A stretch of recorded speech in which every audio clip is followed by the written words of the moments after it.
Assalamualaikum warahmatullahi wabarakatuh.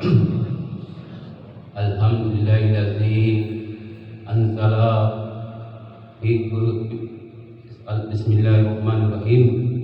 Alhamdulillahilladzi anzala Qur'anan hudan linnas wa bayyinatin minal huda wal furqan.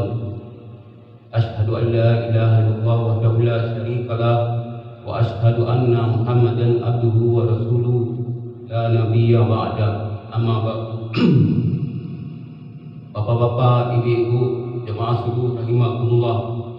Bersyukur kita kepada Allah Subhanahu wa taala karena Allah selalu melimpahkan rahmat dan karunia-Nya sehingga kita pantas bersyukur, karena Allah tidak lupa memberikan nikmat-Nya setiap hari kepada kita. Kitalah yang sering lupa kepada Allah, yang banyak orang-orang yang tidak bersyukur kepada Allah Subhanahu wa taala. Alhamdulillah, pada pagi ini kita masih bisa bersyukur dalam bentuk kita masih menjalankan ibadah sholat subuh berjemaah. Kemudian salawat dan salam semoga tercurahkan kepada baginda Nabi Muhammad SAW, karena beliau telah memperjuangkan agama ini dengan susah payah sehingga sampailah agama ini kepada kita, sehingga kita beriman kepada Allah dan beriman kepada beliau walaupun beliau tidak lagi bersama kita 1400 tahun yang lalu. Bapak-bapak, ibu-ibu, jemaah subuh rahimakumullah. Pada pagi ini pembahasan kita adalah mengenai fikih, yaitu mengenai fikih taharah dengan judul keraguan najis saat sholat, teruskan atau golongi sholat. Bapak Ibu rahimakumullah, kesucian merupakan salah satu syarat mutlak dalam ibadah sholat. Suci badan, suci pakaian, dan suci tempat sholat adalah syarat sah sholat yang tidak bisa diabaikan. Oleh karena itu penting kita memetikan kesucian dalam beribadah, terutama banyak orang yang sering mempunyai pertanyaan bahwasanya apakah sholat kita diteruskan atau dibatalkan untuk diulangi kalau ada keraguan najis pada saat kita hendak sholat. Dalam hal ini kita harus mempunyai prinsip dalam memandang najis. Kita harus membahasnya kasus ini secara utuh dan menyeluruh dan tanpa tergesa-gesa menyimpulkannya. Ada beberapa prinsip dalam memandang najis. Yang pertama, pada saat kita hendak sholat atau sebelum sholat, kita sudah tahu pasti bahwa najis ada di tubuh kita.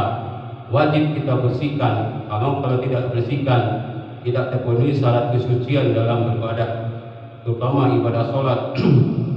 Yaitu najis itu dibagi dalam beberapa kategori. Yang pertama najis ringan atau najis mukaffafah, artinya najis yang dimana bisa dibersihkan dengan hanya petikan air, seperti bayi yang belum menyusui, kita dikencing oleh bayi, maka cukup dibasahi kecuali dia masih makan ASI.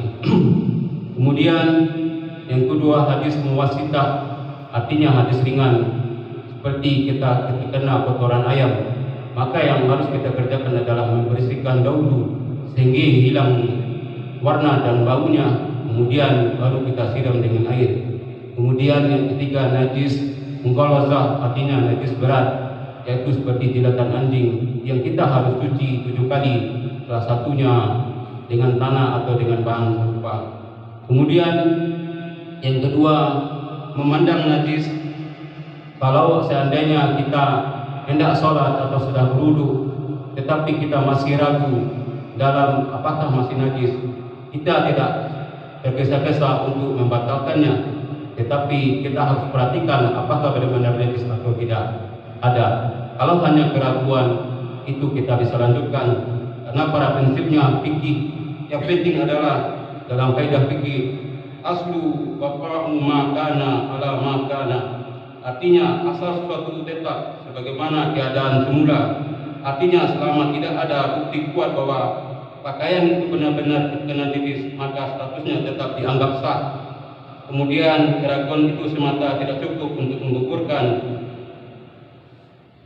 Keraguan itu tidak cukup hanya untuk mengukurkan dan sholat boleh dilanjutkan.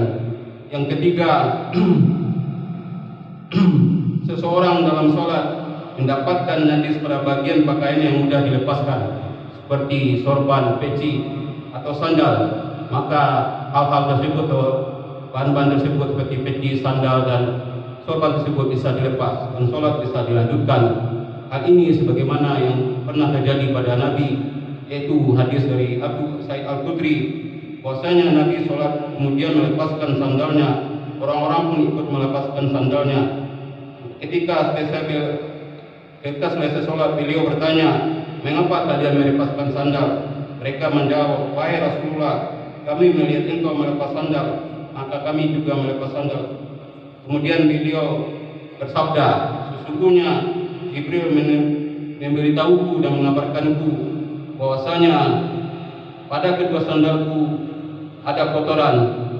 Maka Nabi mengatakan, "Maka jika kalian mendatangi masjid, hendaknya kalian membalik sandalnya, lalu melihat apakah ada kotoran. Jika melihat, kalian cukup menggosok-gosokkan kepada tanah, kemudian setelah itu kalian boleh salat dan melanjutkan dan memakai kedua sandal." Hadis riwayat Ahmad. Dalam hadis ini disampaikan bahwasanya pada zaman dulu Nabi sholat pakai sandal, karena pada zaman itu masih tanah lantainya, maka pada zaman itu masih memakai sandal. Di sini disampaikan bahwasanya kalau kita ada pakaian atau seperti sorban atau peci yang mungkin bisa dilepas, maka pada saat itu pakaian atau peci tersebut dilepas, maka sholat bisa dilanjutkan.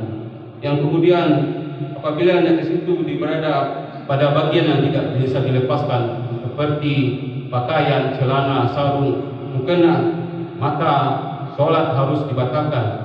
Kemudian dibersihkan dahulu najis yang terdapat pada pakaian tersebut, maka baru kita bisa melanjutkan sholat setelah benar-benar pakaian itu bersih dari najis.